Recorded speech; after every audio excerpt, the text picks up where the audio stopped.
कि D8 हमारे पास group है, ये आपको नज़र आ रहा है, हमने लास्ट लेक्चर में पढ़ा था। इसमें हमारे पास कुछ रिलेशंस थे, वो भी हमारे ने पढ़े थे, ये 3 रिलेशंस थे।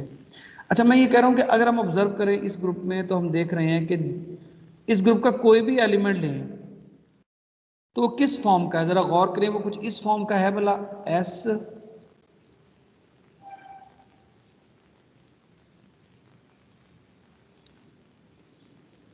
SIRJ, कुछ इस फॉर्म का है हर एलिमेंट?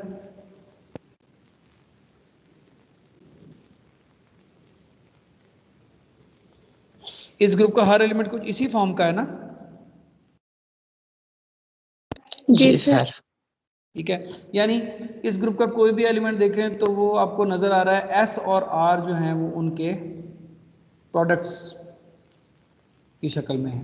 ठीक है, सो इस तरह के ग्रुप्स जिनमें हम कोई 2 एलिमेंट्स ऐसे ढूंढ सकें, 2 या 3 या 4 या जितने भी कुछ एलिमेंट्स ऐसे ढूंढ सकें कि बाकी सारे जो एलिमेंट्स हैं वो उन एलिमेंट्स के प्रोडक्ट्स की शक्ल में लिखे जा सकें। ठीक है, या उन एलिमेंट्स के प्रोडक्ट्स और उन एलिमेंट्स के प्रोडक्ट्स के इन्वर्सेस की शक्ल में लिखे जा सकें। तो इस तरह के जो एलिमेंट्स हैं उनको क्या कहते हैं? हम उनको कहते हैं कि वो क्या हैं? जनरेटर्स हैं। क्या हैं? जनरेटर्स हैं। यानी यहाँ पे हम क्या कहेंगे इस एग्जांपल में कि आपके पास ये जो D8 है, ठीक है, 2 एलिमेंट्स इसको जनरेट कर रहे हैं, कौन से?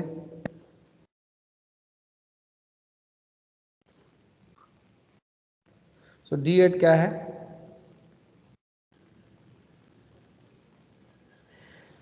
D8 के अंदर हमारे पास ये 2 एलिमेंट से जनरेट हो रहा है। कौन से 2 एलिमेंट से? एक R से और एक S से। ठीक है, हम कहेंगे कि जो R S एलिमेंट्स हैं ये D8 को क्या कर रहे हैं? जनरेट कर रहे हैं। ठीक है,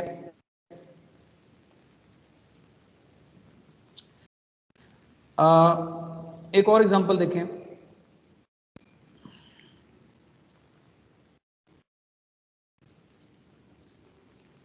देखें हमारे पास Z है। Z अंडर एडिशन क्या होता है? ग्रुप होता है।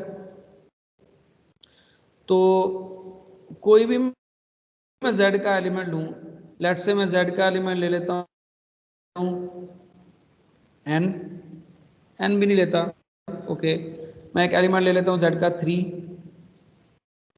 अब देखिए Z किस तरह ग्रुप होता है? Z अंडर एडिशन ग्रुप होता है ना? ठीक है, और कोई भी एलिमेंट लेता हूं 3, तो कोई एक एलिमेंट बताएं। अच्छा देखें एडिशन है, सो कोई मतलब एक एलिमेंट ऐसा है कि मैं ढूंढ सकता हूं Z के अंदर जो इसको जनरेट कर रहा हूं। कौन सा एलिमेंट हो सकता है वो? 1 एग्जैक्टली। देखिए कैसे मैं इसको 1 + 1 + 1 करूं, यानी एलिमेंट 1 को ऐड करता जाऊं तो मेरे पास 3 आ जाएगा। ना सिर्फ 3 आएगा, मैं कोई भी पॉजिटिव इंटीजर लूंगा, कोई भी पॉजिटिव इंटीजर में लेता हूं तो उसको मैं क्या कर सकता हूं? 1 + 1 करके इसको 1 को जब मैं कितनी दफ़ा ऐड करूंगा? n को n टाइम्स जब 1 को ऐड करूंगा तो मेरे पास कोई भी पॉजिटिव इंटीजर क्या हो जाएगा? यहाँ पे आंसर आ जाएगा। ऐसे ही है। जी सर। अच्छा, फिर देखें कि लेकिन अगर मेरे पास लेट से नंबर आ जाता है -3 या -4 तो उसका क्या कहते हैं? वो कैसे आएगा?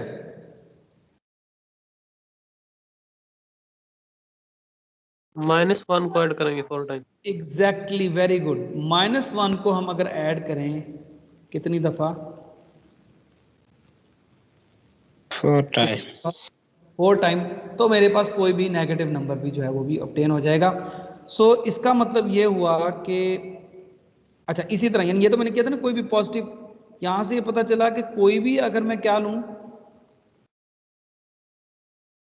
कोई भी नेगेटिव इंटीजर लूं, कोई भी नेगेटिव इंटीजर लूं तो मैं उसको कैसे ऑब्टेन कर सकता हूं? नेगेटिव नंबर को कितनी दफा ऐड करके, है ना? n टाइम्स z, ऐसे ही है नहीं? हेलो। जी सर। अच्छा, अब देखिए, अब मैं क्या देख रहा हूं कि कोई भी नंबर लूं, कोई भी इंटीजर मैं लेता हूं, तो एलिमेंट 1 को मैं, लेट से मेरे पास कोई भी नंबर है तो उसको 1 को ऐड करने से वो मेरे पास आ जाएगा। अगर वो पॉजिटिव है तो 1 को ऐड करने से आ जाएगा, अगर वो नेगेटिव है तो -1 को ऐड करने से आ जाएगा, ऐसे ही।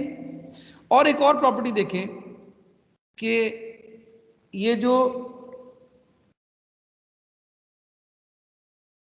आपके पास जो एलिमेंट 1 है, इसके अंदर इसका इनवर्स क्या है? 1 का इनवर्स क्या होता है?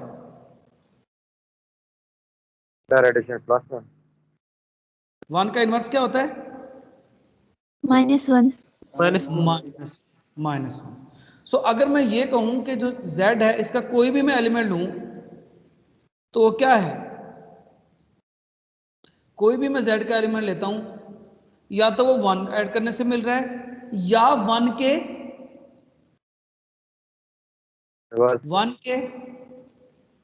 रिवर्स से इनवर्स को ऐड करने से मिल रहा है, ऐसे ही। Yes sir. कोई भी मैं अगर इंटीजर लूं तो या तो वो मुझे एलिमेंट 1 को ऐड करने से मिल रहा है, या 1 के इनवर्स को ऐड करने से मिल रहा है। तो इस कंडीशन में मैं क्या कहता हूं कि z जो है वो आपके पास किससे जनरेट हो रहा है? एलिमेंट किससे? 1 से। 1। अब डेफिनेशन क्या हुई जरा, फिर मैं अब ये पूरी चीजों को मिला के डेफिनेशन क्या हुई? डेफिनेशन क्या हुई कि मैं ये कहूंगा कि आपके पास, लेट से मेरे पास जी, मेरे पास एक ग्रुप है, जी क्या है? एक ग्रुप है। एस मेरे पास एक सबसेट है, क्या है? ग्रुप का, ग्रुप का सबसेट है, ठीक है। सो मैं ये कहूंगा कि ग्रुप जो है वो जनरेट हो रहा है किससे? सेट एस से। ग्रुप क्या है? इसको कैसे कहूंगा? या ग्रुप जो है वो जनरेट हो रहा है सेट एस से। इसको पढ़ेंगे कैसे? एस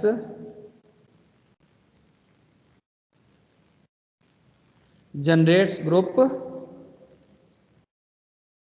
जी, जी ग्रुप है, एस एक सबसेट है। हम कहेंगे कि जी जो है वो एलिमेंट एस से जनरेट हो रहा है अगर क्या प्रॉपर्टी हो?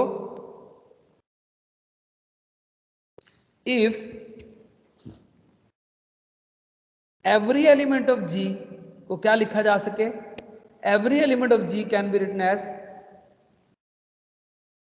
Product of elements of S and inverses of elements of S.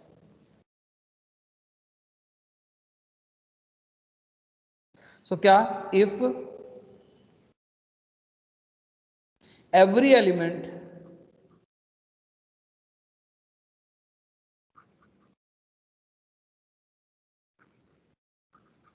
of G, क्या किया जा सके? every element of G can be written as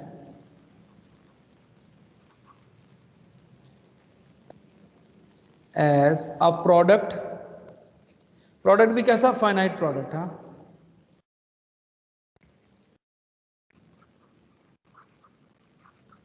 product of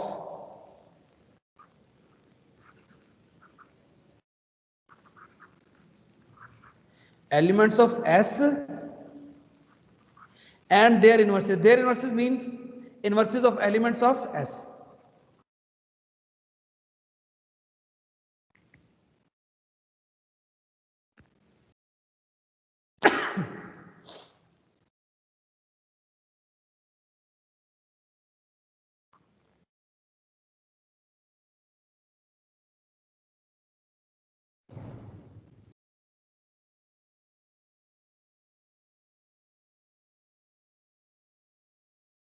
सो क्या है डेफिनेशन? जी एक ग्रुप है, एस एक सबसेट है।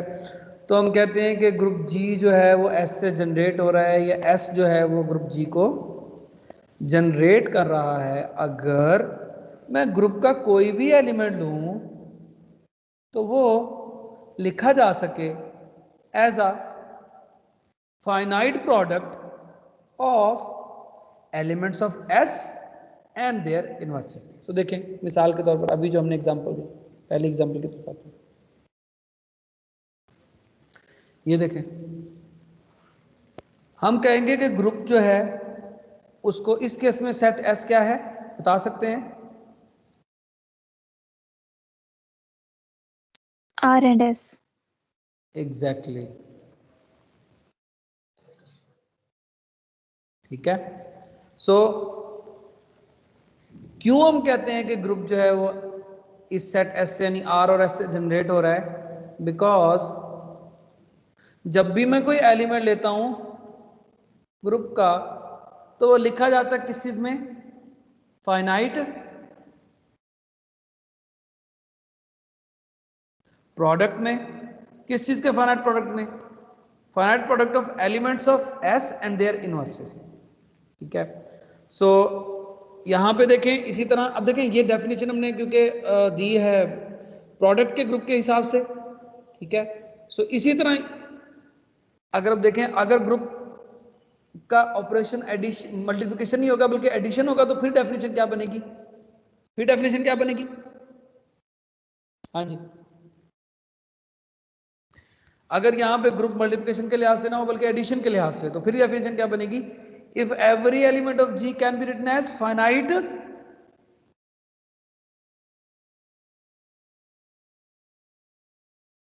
सम ऑफ एलिमेंट।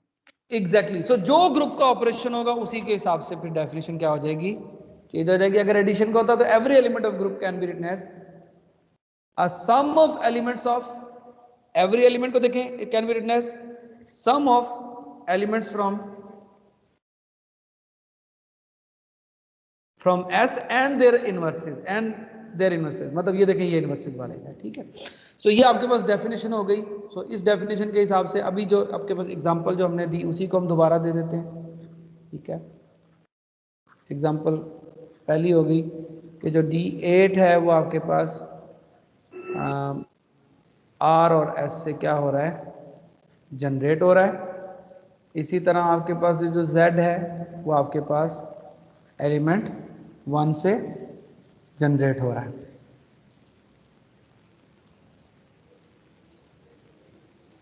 ठीक है। अच्छा जी,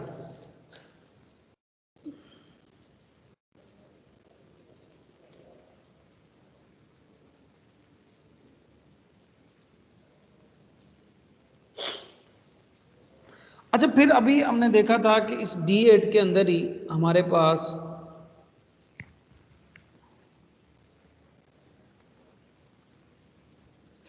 D8 में हमारे पास कुछ रिलेशंस होल्ड करते थे। कौन कौन से? R4 1 के इक्वल था, राइट। S स्क्वायर 1 के इक्वल था और R इनवर्स के इक्वल था। ऐसे ही ये कुछ रिलेशंस थे जो हमारे पास ट्राइहेड्रल ग्रुप में क्या करते थे?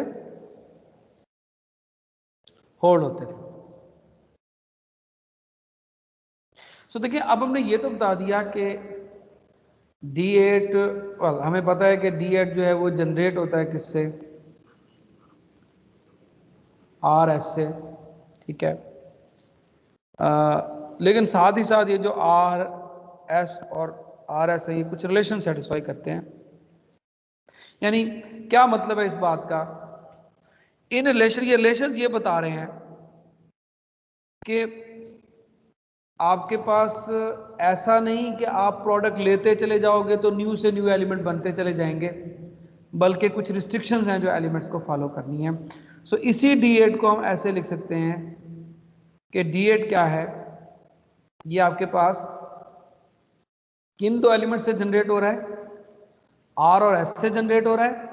लेकिन कंडीशन क्या है कि जो R और S है ये कुछ कंडीशंस हैं जो सेटिस्फाई करते हैं। यानी जब हम जनरेट कर रहे होते हैं, इसके प्रोडक्ट्स ले रहे होते हैं आर और एस के, जब हम आर और एस के प्रोडक्ट्स ले रहे होते हैं तो प्रोडक्ट्स लेते हुए हमारे पास कुछ रिलेशंस हैं जो सेटिस्फाई होते हैं। देखिए मिसाल के तौर पर ये मैं आर लिया, मैंने आर का आर से प्रोडक्ट लिया, फिर मैंने आर का आर से लिया, लेकिन फिर जब मैं एक दफ़ा और आर का आर से प्रोडक्ट लेने लगता हूँ तो क्या होता है, जब चौथी दफ़ा आर का आर से प्रोडक्ट लेने लगता हूँ तो क्या होता है, मेरे पास वो किसके इक्वल आ जाता है, 1 के इक्वल आ जाता है। ऐसे ही ना? Yes sir. ठीक है। इसी तरह फिर मैं जब एस और आर का फिर एस लेता हूँ, फिर एस का एस से प्रोडक्ट लेता हूँ तो मेरे पास ये रिलेशन आ जाता है। ऐसे ही देखिए ना, अब चेक करें जरा, अगर मैं मैंने आर का 4 टाइम लिया तो 1 आया, आर की 5 ली तो क्या आई, आर आया, आर का 6 लिया आर स्क्वायर आया, ऐसे ही आर 7 लिया 3 आया, आर 8 लिया 1, यानी आर को जितनी दफा भी मैं आर से प्रोडक्ट ले रहा हूं तो इस रिलेशन की वजह से वो मेरे पास न्यू एलिमेंट्स नहीं आ रहे, बल्कि इन्हीं में से एलिमेंट्स क्या हो रहे हैं, इन्हीं में से रिपीट हो रहे हैं, रिपीट हो रहा है। ठीक है। इसी तरह हम एस को देखते हैं, एस को लेता हूं, एस स्क्वायर लेता हूं 1 आ गया, एस क्यूब लेता हूं एस आ गया, एस 4 लेता हूं एस आ गया, यानी एस को एस से जिस तरह मर्जी प्रोडक्ट ले लें, ठीक है, तो आपके पास वो एस ही आता है। इसी तरह अब आर ले लें, आर के एलिमेंट्स के इनवर्सेस के साथ इसको मल्टीप्लाई करना शुरू कर दें। मिसाल के तौर पर आर क्यूब है, इसको मैंने आर इनवर्स से मल्टीप्लाई किया तो क्या आया, आर स्क्वायर है, तब भी एलिमेंट, यानी आप आर एलिमेंट लें, उसको उस आर एलिमेंट को और उसके इनवर्सेस को जितनी दफा मर्जी मल्टीप्लाई करें, जो एलिमेंट आएगा वो हमेशा इन्हीं 4 एलिमेंट्स में से आएगा। और ये क्यों होगा, बिकॉज आपके पास ये एक रिलेशन है आर जो है, ये जो जनरेटर आर है वो एक रिलेशन है, यानी उस जनरेटर के ऊपर एक रिस्ट्रिक्शन है कि वो ऐसे नहीं कि जैसे मर्जी आप आर का आर से प्रोडक्ट लेते जाओ, जब आर का 4 टाइम प्रोडक्ट लोगे तो आंसर क्या आएगा, 1 आएगा, ठीक है। सो ऐसी जो रिस्ट्रिक्शन है, यानी जो जनरेटर्स के ऊपर जो रिस्ट्रिक्शन है, ठीक है, जो रुकावट है, उसको क्या कहते हैं, उसे हम कहते हैं रिलेशन। क्या है ये, रिलेशन है इस जनरेटर का, ठीक है। इसी तरह आपने देखा एस का भी एक रिलेशन है, ये भी एक जनरेटर का रिलेशन है, ठीक है। अच्छा, उसके अलावा आप देखें, फिर आप क्या करते हैं, फिर आप एस को आर से मल्टीप्लाई कर देते हैं, फिर आप एस आर स्क्वायर लेते हैं, एस आर क्यूब लेते हैं, और आपको पता है फिर एस आर 4 लें तो वो क्या आता है,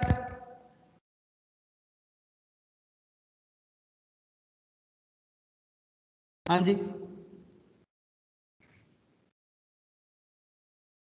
एस आर 4 किसके इक्वल आता है, एस के इक्वल आता है उस रिलेशन की वजह से, ठीक है। इसी तरह मैं एस आर 7 लेता हूं तो वो किसके इक्वल आएगा,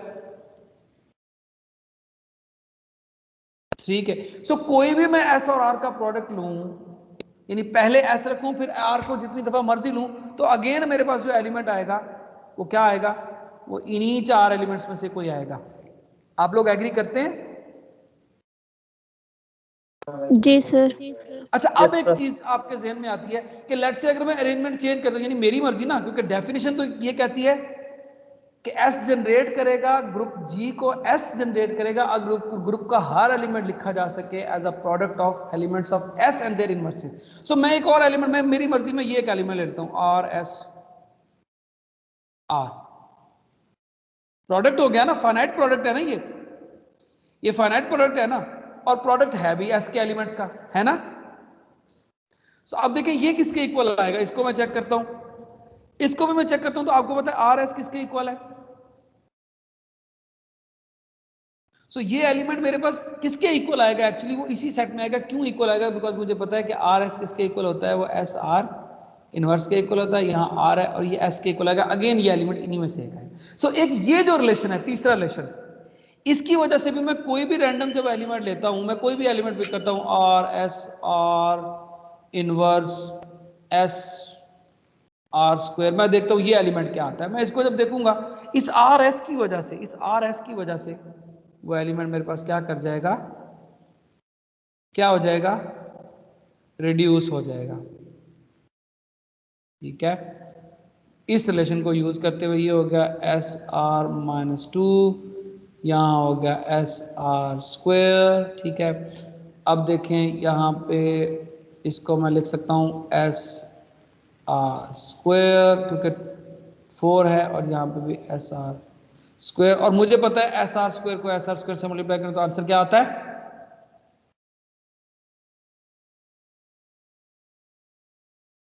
वेरी बैड। 1. हाँ 1, बिल्कुल सही। सो हम देख सकते हैं कि इस रिलेशन को यूज करते हुए जो मर्जी रैंडम आप एलिमेंट ले लें, आप जिस तरह मर्जी आर एस उनका प्रोडक्ट लें, उनके इनवर्सेस ने जैसे मर्जी एक लंबा सारा एलिमेंट जनरेट कर लें, इवेंचुअली इस रिलेशन को, इस रिस्ट्रिक्शन को यूज करते हुए उस बेचारे एलिमेंट ने रिड्यूस होके आपके पास इन्हीं 8 एलिमेंट्स में से कोई एलिमेंट आना है। आप लोग एग्री करते हैं इस बात से? जी सर. सर. जी बिल्कुल। सर ये जो रिलेशंस हैं, ये रिलेशंस क्या है? रिलेशन है ना, किस चीज का रिलेशन है? ये जो जनरेटर्स हैं आर और एस जनरेटर्स हैं, ये उनका रिलेशन है। यानी ये जनरेटर्स हो गए और ये उनके क्या हो गए? उन जनरेटर्स के आपस में रिलेशंस हो गए। सो ठीक है, यानी बेसिकली अगर आप गौर करें तो ये बेहतरीन तरीका है, अगर आप गौर करें तो ये बेहतरीन तरीका है D8 को डिस्क्राइब करने का, बयान करने का। आप एग्री करते हैं कि नहीं? क्यों बेहतरीन है? Yes sir. इसलिए कि ये भी बता रहा है कि जी ये 2 एलिमेंट हैं जिनसे पूरा ग्रुप जनरेट हो रहा है, ठीक है। और जनरेट होते हुए ये नहीं कि मैं रैंडम एलिमेंट्स का प्रोडक्ट लेता जाऊं, ठीक है, लेता जाऊं, ठीक है, ठीक है, लेता जाऊं यहां पे S R inverse S R 2 एक लेता जाऊं, तो ये नहीं कि कोई न्यू एलिमेंट आ जाएगा, बल्कि ये मेरे पास इवेंचुअली रिड्यूस होके ये कोई इन्हीं 8 में से एलिमेंट आएगा due to because of these relations. ऐसे ही ना?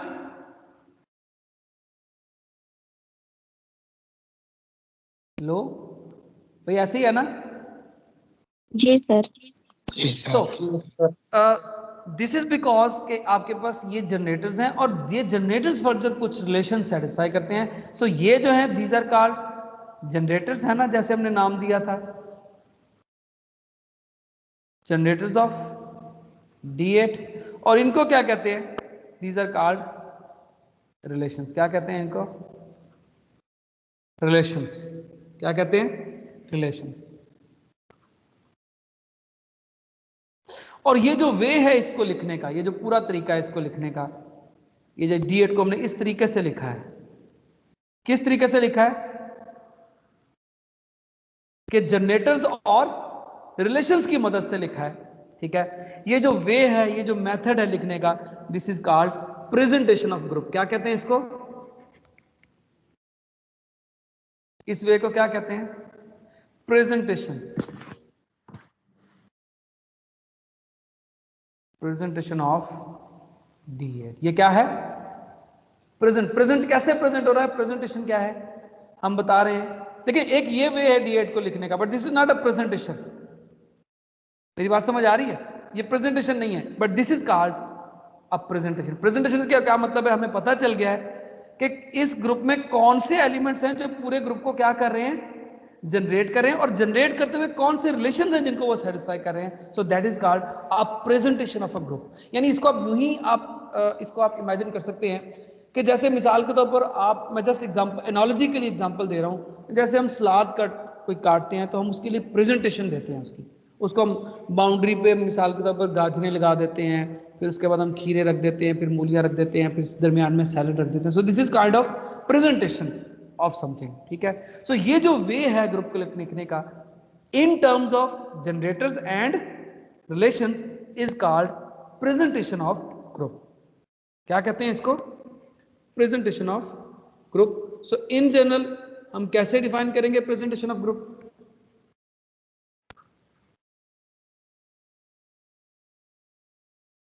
सो लेट्स से अगर आपके पास G एक ग्रुप है और लेट्स से आपके पास S एक सबसेट है, ठीक है, ग्रुप का, और सिचुएशन क्या है कि ये जो S है ये क्या कर रहा है? ये ग्रुप को जनरेट कर रहा है, ठीक है।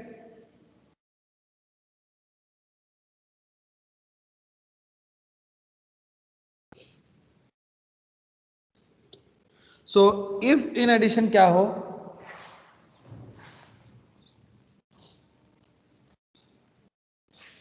सो देन हम कहेंगे वेल कुछ R1 R2, ये R1 ये जैसे आपके पास ये है,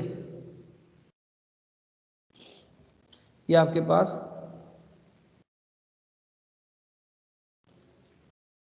R1 R2 R3 या R1 R2 R3 कुछ आपके पास लेट से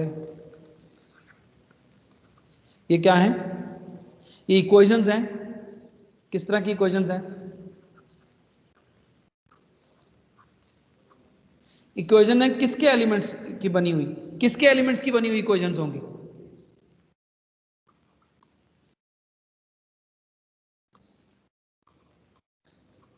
equations in the elements of generating set ना।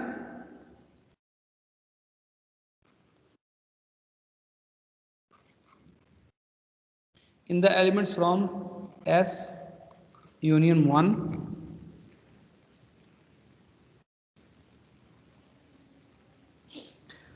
so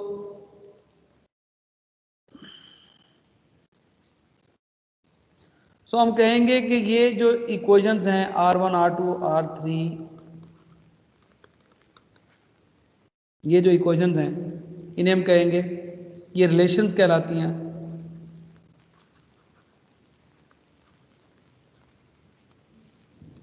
is called are called relations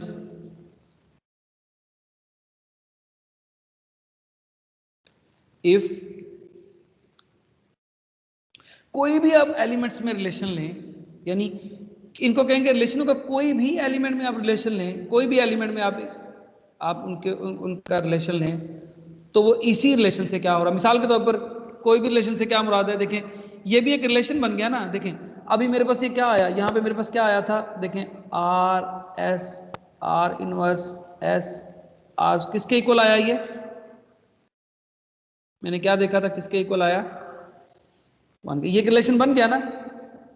so question मैं बताने चाह रहा हूं कि कोई भी मैं रिलेशन लूं तो वो इन तीन रिलेशंस की मदद से हम उस रिलेशन को प्रूव कर सकते हैं। यानी कोई भी इक्वेशन लूं तो इन तीन इक्वेशन से साबित की जा सकती है। मेरी बात समझ आ रही है? ठीक है। सो ये बताना चाह रहा हूं कि आपके पास ये रिलेशंस, इनको रिलेशंस कहेंगे अगर मैं कोई सा और रिलेशन लूं तो वो इन रिलेशन से डिड्यूस किया जा सकता है। So if any relation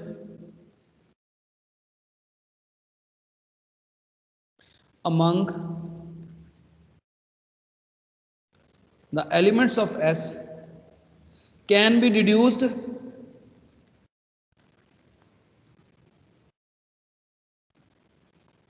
from these relations, from these मतलब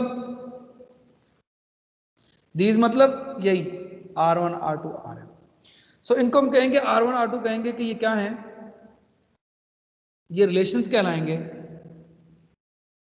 ठीक है। R1 R2 को क्या कहेंगे? सो R1 R2 पहली तो बात है R1 R2 R3 ये RM है क्या, ये इक्वेशंस हैं। किस तरह की इक्वेशंस है, जैसे कि आपको यहाँ पे इक्वेशंस नजर आ रही थी, ये इक्वेशंस हैं। किस तरह की इक्वेशंस हैं? ये उन जनरेटर्स के एलिमेंट्स की इक्वेशंस हैं। ठीक है। इन इक्वेशंस को, जो इस तरह की इक्वेशंस हैं, इन इक्वेशंस को क्या कहेंगे, हम इनको कहेंगे दीज आर कॉल्ड रिलेशंस। क्या कहेंगे? रिलेशंस कहेंगे अगर कोई भी रिलेशन हम पिक करें एस के एलिमेंट्स का तो उस रिलेशन को डिड्यूस किया जा सके इन रिलेशंस की मदद से। यानी कोई भी मैं रिलेशन पिक करूं, कोई भी रिलेशन पिक करूं आपके पास एस के एलिमेंट्स का, जनरेटर्स के एलिमेंट का, तो ये रिलेशन डिड्यूस किया जा सके, प्रूव किया जा सके इन रिलेशंस की मदद से। देखें ना, मैंने इसको प्रूव करने में मैंने देखें यही रिलेशन यूज किया है ना। कौन कौन से रिलेशन यूज किए देखें, अगर आप देखें तो मैंने यहाँ पे या एक ये वाला रिलेशन यूज किया, ठीक है, ये वाला रिलेशन यूज किया, ठीक है, फिर मैंने यहाँ पे ये वाला रिलेशन यूज किया। सो दो रिलेशन इनमें से यूज किए तो मेरे पास ये न्यू एक रिलेशन जो है वो हमें ऑब्टेन हमने कर लिया।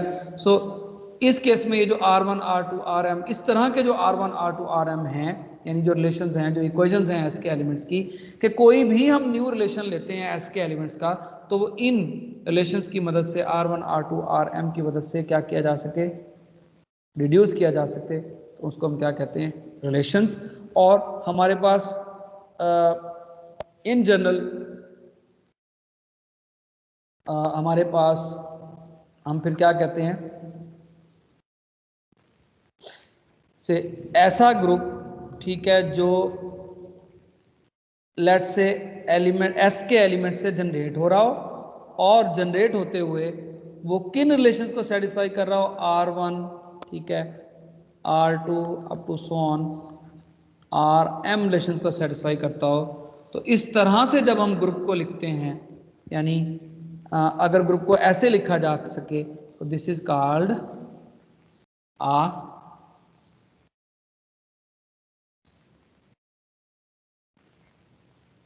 प्रेजेंटेशन। इसको क्या कहते हैं, is called presentation of group. So example जैसे अभी हमने देखी, ठीक है, अगर हम देखें तो वही जो एग्जांपल हमारे सामने आई थी, ठीक है। अच्छा, इस एग्जांपल का बहुत बड़ा एडवांटेज कहाँ नजर आता है, ऑफ कोर्स D8 में भी हमें नजर आता है कि D8 को हमने लिखा R और S जनरेटर्स हैं, R4 1 है, S² 1 है और RS जो है वो आपके पास SR इनवर्स के इक्वल है। लेकिन इसमें तो 8 एलिमेंट है, कोई इतनी इसकी पावर नजर नहीं आती। लेकिन अगर आप गौर करें, ये तो 8 एलिमेंट थे ना, इसको आप यूं भी लिख लेते थे, इट्स इजी कि इसको आपने अगर आप ऐसे भी लिख सकते हैं, इसको ऐसे लिखना भी कोई इतना मुश्किल काम नहीं है, दोनों वे में लिखना बहुत आसान है।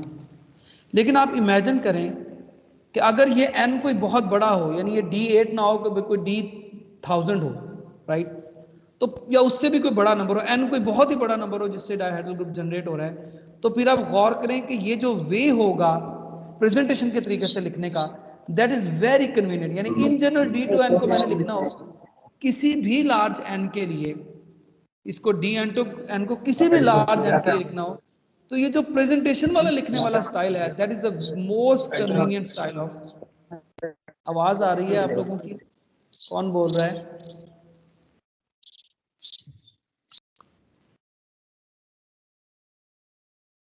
अच्छा जी, सो मैं क्या कह रहा हूं कि ये जो वे है, ये जो प्रेजेंटेशन का स्टाइल है लिखने का ग्रुप की, अगर n कोई बहुत बड़ा नंबर है, यूं इमेजिन करें n कोई लाख के करीब कोई नंबर है, 2 लाख के करीब कोई नंबर है, तो इसमें मतलब n अगर 1 लाख है तो D2n में कितने एलिमेंट्स होंगे?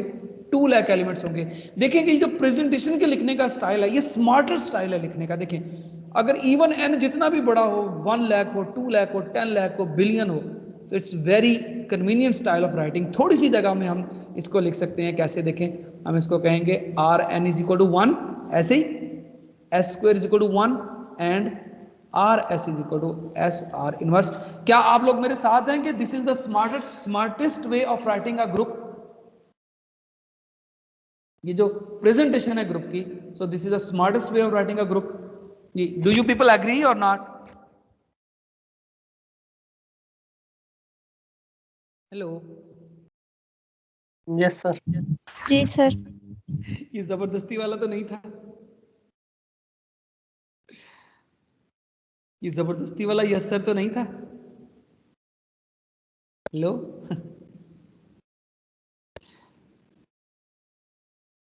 हाँ भाई, किधर गए यस सर कह के?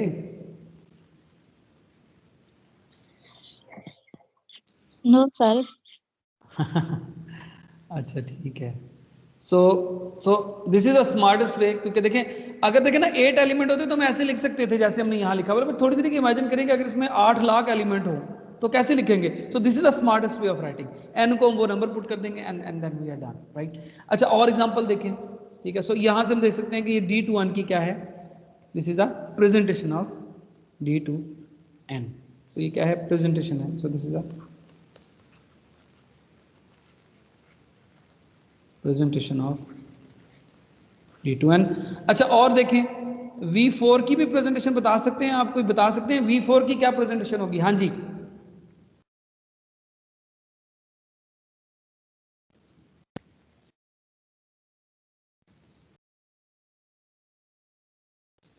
जी, D4 V4 कैलन 4 ग्रुप हमने पढ़ा था। पढ़ा था ना?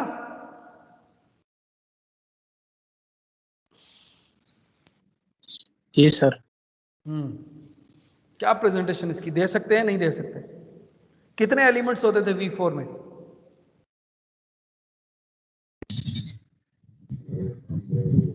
सर 8 से 4 एलिमेंट। 4 एलिमेंट, 1 A B और C, याद है आपको? तो Yes, उसकी sir. प्रेजेंटेशन भी हम दे सकते। कितने एलिमेंट्स थे जो उसको जनरेट कर रहे होते थे V4 को? A B, और उनमें क्या रिलेशंस होते थे देखें? A square is equal to 1 और B square is equal to 1, और अगर मैं A B का स्क्वायर लूं तो वो भी किसके इक्वल आएगा? 1 के। So this is another way of writing Kallenfour group. So this is called a representation of V4. ठीक है, so let's move on. अच्छा जी, सर इसमें सी तो नहीं आया। हाँ जी, इसमें C नहीं आया, लेकिन हम देखते हैं, अगर आपको याद हो तो हमने क्या कहा था? A B is equal to, याद है वहां पे? याद है ए बी किसके इक्वल था? सी। सी C। है। तो मैंने उस C की वैल्यू जो है वो ए बी पुट कर दी है। याद है वहां C को C से मल्टीप्लाई करते तो आंसर 1 आता था, राइट? ठीक है सर। ठीक हो गया। और देखें ना, अब इसको चेक कर लें। अब अगर हम इसको ओपन करते हैं तो क्या एलिमेंट्स आएंगे इसके, देखते हैं क्या एलिमेंट्स आएंगे इसको। अगर ओपन करते हैं तो इसके एलिमेंट्स क्या आएंगे, देखते हैं। स्टार्ट करें, 1 आएगा, A आएगा, A स्क्वायर आपके पास वैसे ही 1 है, फिर उसके बाद B आएगा, B स्क्वायर वैसे 1 है, फिर उसके बाद A और B का प्रोडक्ट लेते हैं, ठीक है? प्रोडक्ट लेने के बाद इसका स्क्वायर लेंगे, वो 1 आएगा, इसके अलावा और कोई भी एलिमेंट नहीं आएगा। अगर आपको याद हो वहाँ पे क्या था, वहाँ पे हम कहते थे AB इक्वल टू C, तो ये एग्जैक्टली वही नहीं आ गया? Yes, sir. जी सर। ठीक हो गया। So now let's move on to another thing.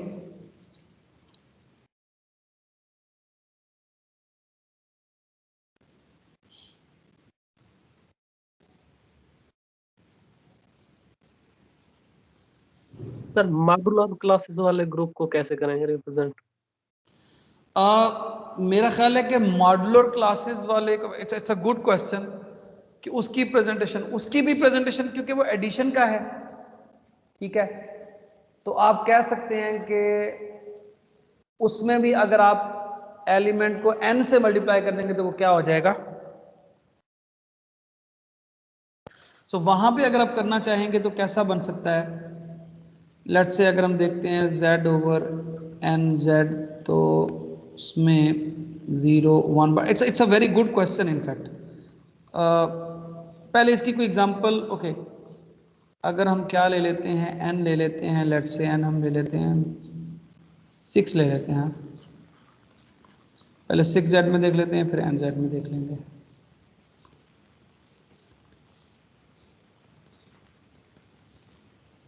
वो 6 आएगा कि नहीं आएगा? नहीं आएगा सर। नहीं आएगा। अच्छा, अब हम अगर देखें तो पहली बात तो आप, पहला क्वेश्चन ये है कि क्या ये जनरेट हो रहा है किसी एक एलिमेंट से?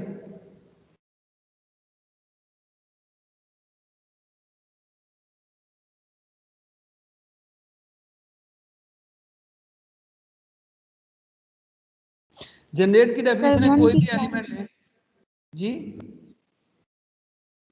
1 की क्लास। एग्जैक्टली कोई भी एलिमेंट लें तो वो 1 की क्लास से जनरेट हो रहा है, ऐसे ही है ना? लेट्स से 5 देखूं तो किस, और क्योंकि ऑपरेशन एडिशन है तो फिर क्या होगा? वेरी गुड, आप लोगों ने तो मेरा काम बड़ा आसान कर दिया ये क्वेश्चन करके ना। Very good. सो या वेरी गुड। सो इनफैक्ट हम देख सकते हैं कि कोई भी एलिमेंट ले लें तो वो 1 से जनरेट हो रहा है। वेरी गुड, यस, बिल्कुल आपकी बात ठीक है। सो यहाँ से हम इजीली कह सकते हैं कि जो z ओवर 6z है वो किससे जनरेट हो रहा है? 1 से जनरेट हो रहा है ना? क्योंकि कोई भी एलिमेंट लें, और इसी तरह आप ये भी कह सकते हैं कि इन जनरल जो z ओवर nz है वो किससे जनरेट हो रहा है? वो भी 1 से जनरेट हो रहा है। ये तो हमने बता दिया कि 1 इसको जनरेट करता है, लेकिन अब अगला क्वेश्चन ये है कि इसकी प्रेजेंटेशन कैसे हम बता सकते हैं। हाँ जी, प्रेजेंटेशन बतानी है तो कैसे बताएंगे? प्रेजेंटेशन में कौन सी चीज है, जो कौन सा रिलेशन है जो 1 सेटिस्फाई करता है? हाँ जी,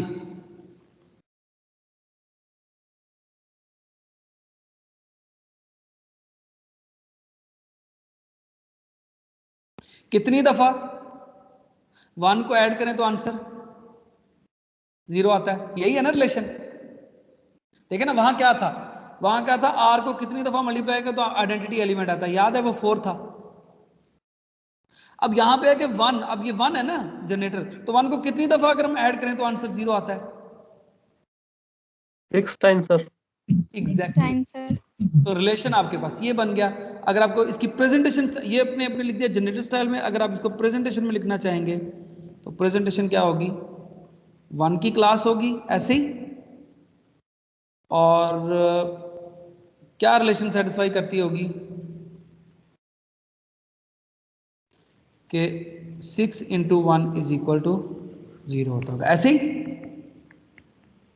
और इन जनरल आपके पास Z/NZ होगा, तो उसमें क्या आएगा, 1 की क्लास सच दैट n × 1 = 0 ऐसे ही। सो ये आपके पास क्या होगी, is presentation. So in fact this is very good question, is presentation of Z/NZ। ठीक है, या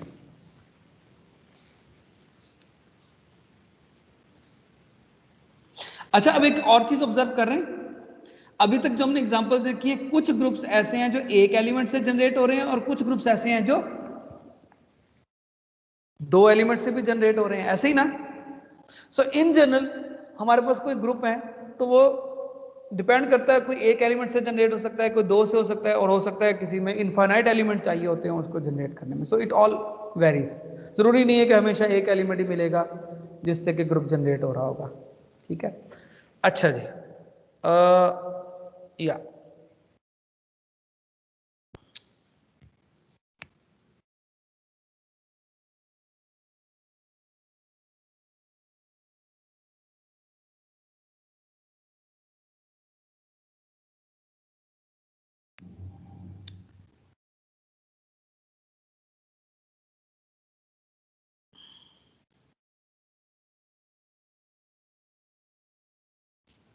डाइहेड्रल ग्रुप हमने कर लिया, और या सो अब हम देखते हैं कि लेट्स से अगर मेरे पास एक सेट हो और उसमें कितने एलिमेंट्स हों, n एलिमेंट्स हों, कितने हों, n एलिमेंट्स हों, दूसरे सेट में भी n एलिमेंट्स हों। ठीक है, तो कितनी बाइजेक्टिव मैप्स हम फाइंड आउट कर सकते हैं सेट ए से सेट ए में, क्या आप बता सकते हैं?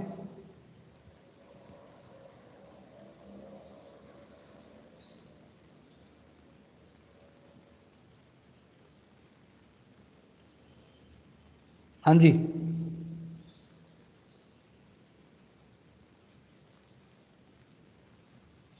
कितनी बाइजेक्टिव मैप्स होंगी ए से ए में? सो देखिए, बाइजेक्टिव मैप की क्या प्रॉपर्टी होती है कि सेट ए के सारे एलिमेंट, सेट ए के सारे एलिमेंट के साथ क्या होने चाहिए, अटैच होने चाहिए। बाइजेक्टिव है ना, 1 to 1 भी होना चाहिए, ऑन टू भी होना चाहिए। ठीक है, सो क्वेश्चन मेरा ये कि कितनी बाइजेक्टिव मैप्स होंगी, हाउ मैनी? N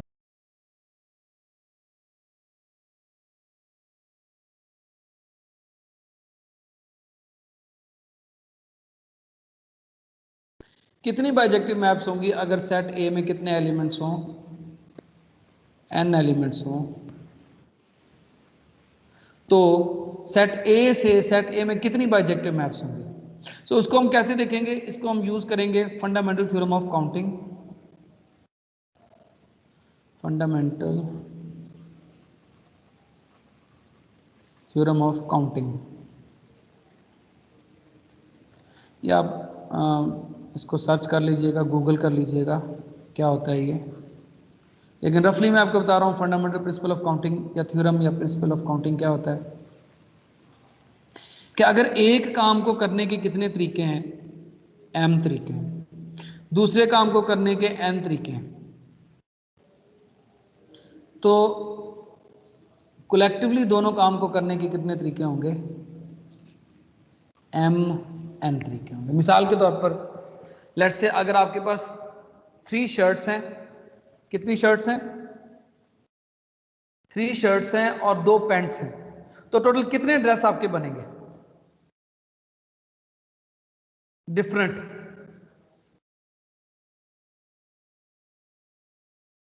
हाँ जी, अगर 3 शर्ट्स, 6 एग्जैक्टली 3 शर्ट्स हों 2 पैंट्स हों, तो आपके पास टोटल कितने वेज से आप डिफरेंट ड्रेसिंग कर सकते हैं?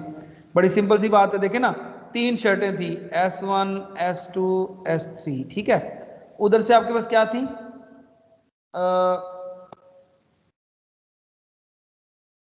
पैंट्स थी P1 P2। सो एक दफा आप तीनों को इसके साथ पहन लें, ये 3 कॉम्बिनेशन हो गए, ऐसे ही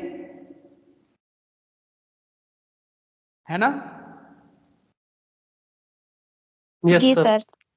इसी तरह दूसरी दफा इन तीनों को आप इस P2 के साथ पहन ले, तो ये 3 और बन गए, सो टोटल 6 बन गए, राइट। सो अगर एक काम करने के m वेज हैं, दूसरे काम करने के m वेज हैं, तीसरे काम करने के k वेज हैं, तो टोटल कितने वेज हुए सारे काम को करने के? m n k।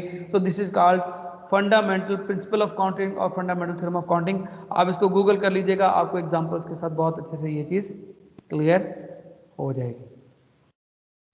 सो इस प्रिंसिपल को हम यूज करने जा रहे हैं और हम बताने में इंटरेस्टेड हैं कि कितनी बाइजेक्टिव मैप्स होंगी सेट ए से सेट ए में। सो पहली बात तो है कि देखें, जब मैं इस 1 एलिमेंट को यहां अटैच करता हूं तो कितनी पॉसिबिलिटीज है, ये 1 कितनी जगहों पे जा सकता है यहां पे?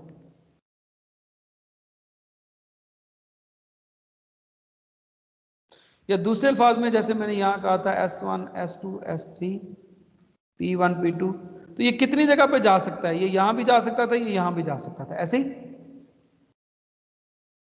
सो ये 1 के पास कितनी चॉइसेस हैं यहां अटैच होने के लिए? n n। अब इमेजिन करें कि 1 यहां किसी ना किसी जगह पे अटैच हो गया। क्यों अटैच हो गया? क्योंकि हम क्या ले रहे हैं, हम एक बाइजेक्टिव मैप ले रहे हैं। तो बाइजेक्टिव मैप में एक एलिमेंट एक के साथ लाजमी क्या होना चाहिए? अटैच होना चाहिए। अब जब अटैच हो गया तो पीछे अब ये जो 2 एलिमेंट है यहां एक जगह ऑक्यूपाई हो गई, जहां भी अटैच हो गया यहां एक जगह ऑक्यूपाई हो गई। अब ये जो एलिमेंट 2 होगा इसके पास कितनी चॉइसेस होंगी यहां पे? n-1। n-1। कितनी? n-1। तीसरे एलिमेंट के पास कितनी चॉइस होगी?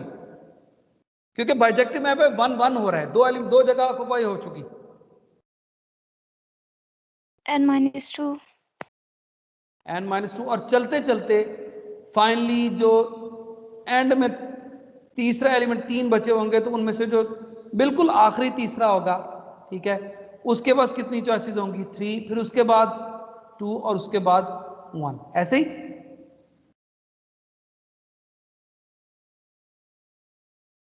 हाँ जी। जी सर। सो जी सर। कितनी पॉसिबिलिटीज हैं? n, फिर n-1 दूसरे एलिमेंट के लिए, तीसरे के n-2 और थर्ड लास्ट के लिए 3, सेकंड लास्ट के लिए 2 और लास्ट के लिए, लास्ट एलिमेंट के लिए एक ही जगह बची हुई होगी, ठीक है। सो अगर एक काम करने के n वेज हैं, दूसरे के n-1 हैं, तीसरे के n-2 एंड सो, तो कलेक्टिवली कितने वेज हुए? इन सब का मैं क्या ले लूं? n factorial. n factorial. Exactly. So इसका मतलब जो टोटल बाइजेक्टिव मैप्स होंगी सेट ऑफ n एलिमेंट्स से सेट ऑफ n एलिमेंट्स में, वो कितनी होंगी? n factorial. कितनी होंगी? n factorial. सो आज का लेक्चर हमारा यहाँ एंड हो रहा है, तो इंशाल्लाह हम अगले लेक्चर में इससे आगे स्टार्ट करेंगे, ठीक है। सो मैं अटेंडेंस ले रहा हूँ आपकी, ठीक है, और then we move on. Attendance किधर है जी? अटेंडेंस या download attendance list and then I stop recording और हम फिर